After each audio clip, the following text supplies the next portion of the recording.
अस्सलाम वालेकुम, my name is Mohammad Aqib. आज हम लोग डिस्कस करने वाले हैं केमिस्ट्री का चैप्टर नंबर 3 और उसका टॉपिक है शेल्डिंग इफेक्ट। ठीक है, शेल्डिंग इफेक्ट क्या होता है वो हम लोग डिस्कस करते हैं। बेसिक जो शेल्डिंग इफेक्ट होता है वो ये होता है कि कोई भी आटम उसका जो न्यूक्लियस है, न्यूक्लियस ये मेरे पास रहा न्यूक्लियस, ये मेरे पास शेल्स बने, ये मेरे पास आ गई शेल।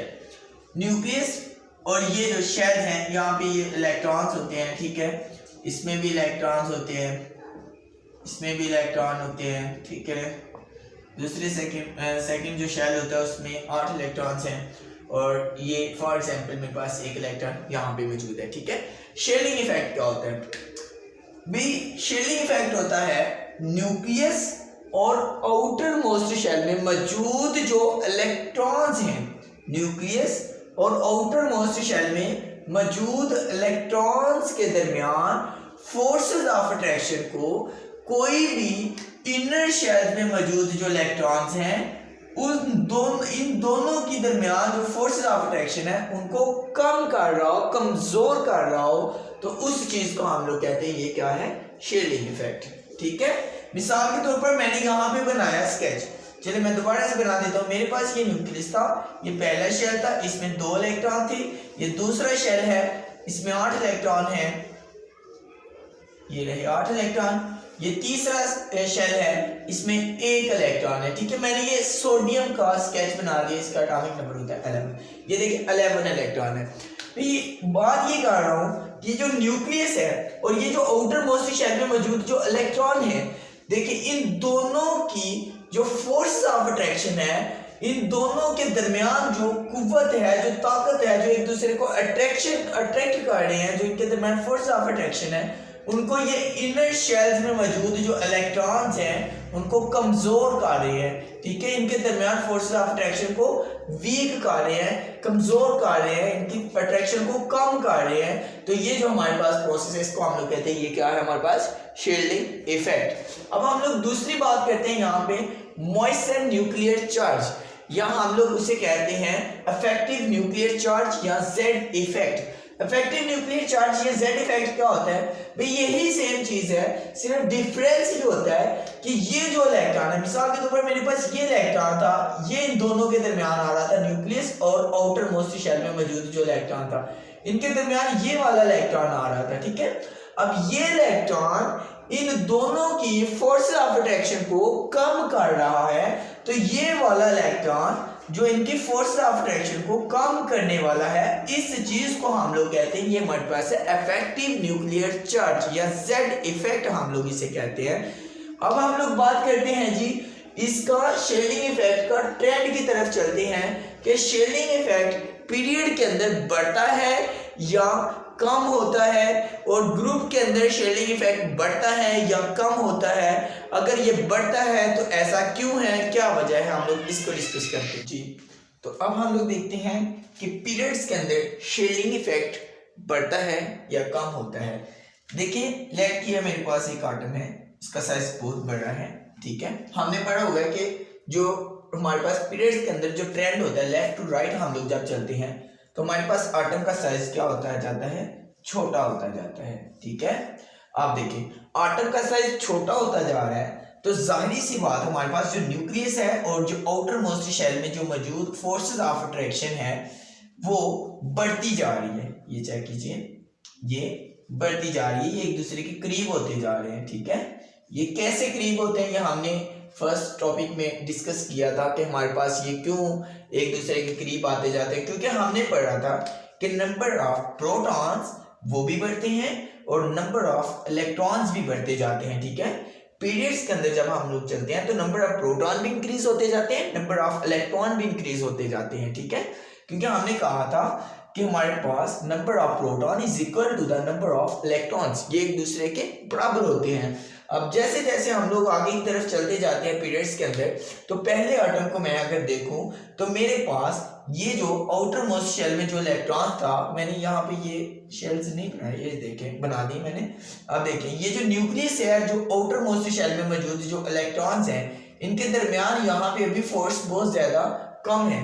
अगर मैं दूसरे वाले स्केच में आ जाऊं तो मेरे पास इनके दरमियान जो फोर्सेस ऑफ अट्रैक्शन है वो कम होती जा रही, ज्यादा होती जा रही है। क्यों ज्यादा होती जा रही है? क्योंकि इनके दरमियान इलेक्ट्रॉन और प्रोटॉन बढ़ रहे हैं और ये एक दूसरे के कम क्लोज हो रहा है, एक दूसरे के करीब आता जा रहा है। ये जो आउटर मोस्ट शेल में जो इलेक्ट्रॉन्स हैं और वो न्यूक्लियस से थोड़े करीब आते जा रहे हैं, इसलिए एटम का साइज भी जो है वो छोटा होता जा रहा है। लेकिन पीरियड्स के अंदर जब हम लोग चेक करें तो पीरियड्स के अंदर आउटर मोस्ट शेल में और न्यूक्लियस के दरमियान में फोर्सेस ऑफ अट्रैक्शन ज्यादा होती जाती हैं, और इनके दरमियान फोर्सेस ऑफ अट्रैक्शन ज्यादा होती जाएंगी तो जाहिर सी बात है हमारे पास शील्डिंग इफेक्ट जो है वो कम होता जाएगा।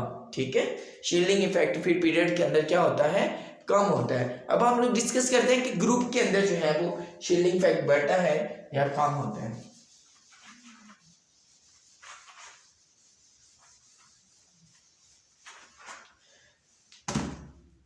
जी, तो ग्रुप्स की बात करते हैं।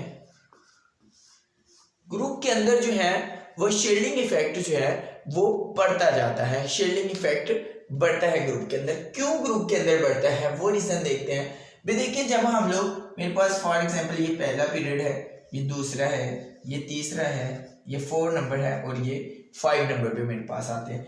अगर मैं फर्स्ट वाले को देखूं तो मेरे पास इसमें एक ही, मेरे पास जो है वो एक ही शेल बनेगा। ठीक है, अगर मैं सेकंड को देखता हूं तो मेरे पास इसके 2 शेल बनेंगे।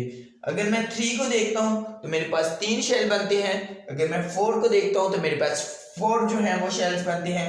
यहाँ पे लेट कर लेते हैं, हम लोग 2 वाले की बात कर लेते हैं। देखें, 2 में पहला ये न्यूक्लियस, ये फर्स्ट शेल, ये सेकंड, 2 शेल हो गए हमारे पास। ठीक है, अब फर्स्ट शेल में 2 इलेक्ट्रॉन होते हैं, दूसरे में कितने होते हैं?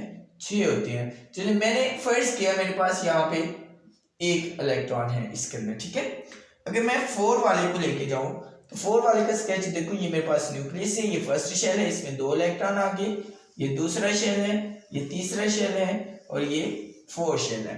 अब देखें, मैंने यहाँ पे इनके दरमियान जो है वो इलेक्ट्रॉन अभी नहीं रखे। अब अगर मैं इसकी बात करूं तो मेरे पास ये न्यूक्लियस है और ये मेरे पास जो है वो सेकंड शेल में जो इलेक्ट्रॉन्स हैं। देखिए, न्यूक्लियस और ये जो सेकंड शेल में जो इलेक्ट्रॉन्स हैं, इनके दरमियान फोर्सेस ऑफ अट्रैक्शन होंगी इनकी निस्बत। अगर मेरे पास इस 4 वाले की मैं बात करूं, ये जो 4 वाले मेरे पास पीरियड था, ये 2 वाला था, तो 2 वाले में जाहिर सी बात है मेरे पास 2 जो हैं, 2 वैलेंस शेल है। तो इस ये जो दूसरे शेल में जो इलेक्ट्रॉन्स यहाँ पे जो गर्दिश कर रहे हैं, ये जो इलेक्ट्रॉन्स हैं, इनकी न्यूक्लियस के साथ फोर्सेस ऑफ अट्रैक्शन होंगी, बहुत ज्यादा होंगी। अगर मैं इसके लास्ट वाले आउटर मोस्ट शेल में जो इलेक्ट्रॉन्स हैं जो गर्दिश कर रहे हैं, जो वैलेंस शेल में ये जो इलेक्ट्रॉन्स गर्दिश कर रहे हैं, अगर मैं इनकी बात करूं तो ये न्यूक्लियस से बहुत ज्यादा डिस्टेंस पे है, बहुत ज्यादा दूर होते जा रहे हैं।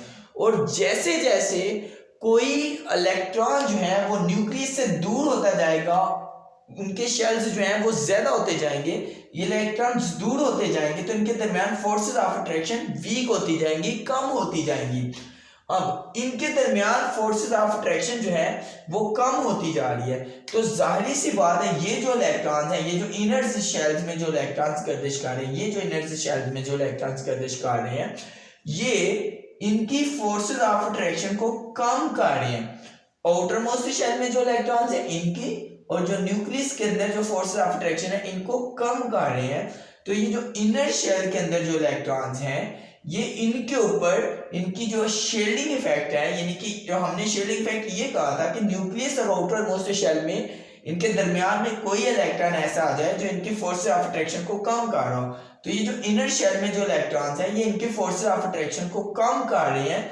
तो स्टेप बाय स्टेप जैसे इनका एटम का साइज बढ़ता जा रहा है, टॉप टू बॉटम हमने पढ़ा कि ग्रुप में ऊपर से नीचे एटम का साइज बढ़ता जाता है। जैसे जैसे एटम का साइज बढ़ता जाएगा स्टेप बाय स्टेप, तो हमारे पास जो आउटर मोस्ट शेल में जो इलेक्ट्रॉन्स हैं उनकी न्यूक्लियस के साथ फोर्सेस ऑफ अट्रैक्शन जो है वो वीक होती जाएंगी, कमजोर होती जाएंगी।